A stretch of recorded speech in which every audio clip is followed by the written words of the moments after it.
லைனிங்கில் வந்து கட் பண்ணிக்கோங்க சரிங்களா. கட் பண்ணிவிட்டு இப்போ பஃப் ஸ்லீவ்க்கு இது வந்து மெயின் கிளாத்து ஓகேங்களா. மெயின் கிளாத்தில் மடித்து போட்டுட்டு இப்போ உங்களுக்கு வந்து எந்த அளவுக்கு பஃப் வேணுமோ அந்த அளவுக்கு மினிமம் வந்து 3 இன்ச்லேருந்து கொடுக்கலாம் சரிங்களா. மேக்ஸிமம் உங்களுக்கு கிளாத் எவ்வளோ இருக்கோ அந்த அளவுக்கு. இப்போ வந்து நான் 4.5 இன்ச்சுக்கு வந்து எக்ஸ்ட்ரா கொடுக்குறேன் ஓகேங்களா. அதுக்கு வந்து ஸ்ட்ரைட்டாக வந்து ஒரு லைன் போட்டுட்டு இப்போ இந்த லைனில் வந்து நீங்கள் பேசிக் கட் பண்ணி வச்சுருக்கீங்களா ஸ்லீவ், அதை வச்சுட்டு இப்போ இந்த லைன் வரைக்கும் உங்களுக்கு வந்து ஸ்ட்ரைட்டாக வரணும்.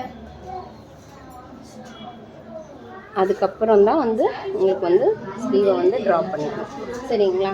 இப்போ இது வந்து மெயினாக இது வந்து லைனிங் கிளாத் ஓகேங்களா. இப்போ வந்து இதை வந்து கட் பண்ணி எடுத்துக்கலாம். இப்போது அந்த லைன் வரையும் ஸ்ட்ரைட்டாகவும் அதுக்கப்புறம் அந்த ஸ்லீவ் என்ன சைஸோ அந்த சைஸில் வந்து நார்ச் போட்டேன். இப்போ இதில் வந்து மெயின் கிளாத்தில் நல்ல பக்கம் தான் வந்து ஃப்ளீட் வைக்கணும். எப்போவுமே ஃப்ளீட் வைக்கிறது எதுக்குனாலும் நல்ல சைடு தான் வைக்கணும் சரிங்களா.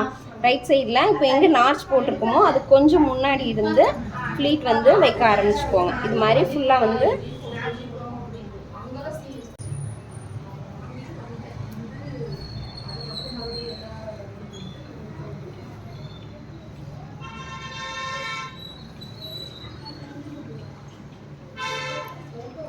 இது மாதிரி இப்போ நாச் எங்கே வருதோ அதை விட ஒரே ஒரு ஃப்ளீட் மட்டும் எக்ஸ்ட்ரா வச்சுக்கோங்க ஓகேங்களா.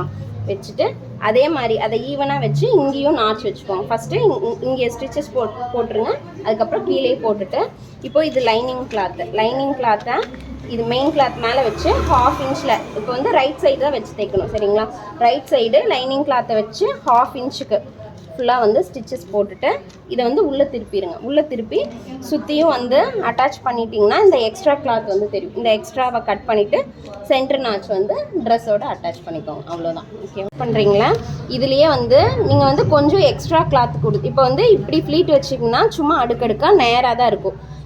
அடுக்கடுக்காக மட்டும் தெரியும். இதே வந்து உங்களுக்கு பஃப்னு வந்து தூக்குன மாதிரி இருக்கணும் அப்படின்னா இந்த லைன்லேருந்து ஒரு இன்ச் கொஞ்சம் மேலே கட் பண்ணிக்கோங்க. மேலே கட் பண்ணிவிட்டு இதை வந்து லைனிங்கை விட இப்படி கொஞ்சம் உள்ளே தள்ளி வச்சு சுற்றியும் இப்போ வந்து மெயின் கிளாத்தை வச்சு கீழே அடிச்சுட்டு உள்ளே திருப்புறீங்கள, அப்போ சுற்றியும் இதை வந்து அட்டாச் பண்ணுறீங்களா லைனிங்கோட, அப்போது இதை வந்து கொஞ்சம் உள்ளே தள்ளி லூஸ் கொடுத்து வச்சிங்கன்னா மெயின் கிளாத் வந்து தூக்கிட்டு இருக்கும். புரிஞ்சுங்களா. அப்போ பஃப்னு இருக்கும் சரிங்களா. ஃப்ளாட்டாக வேணும்னா இதோட ஈவனாக வச்சு தைச்சிக்கணும். இதே வந்து பஃப்னு வேணும்னா இதை கொஞ்சம் உள்ளே தள்ளி வச்சு தைக்கும்போது அந்த லூஸ் வந்து மேலே தூக்கிட்டு வந்துடும் ஓகேங்களா.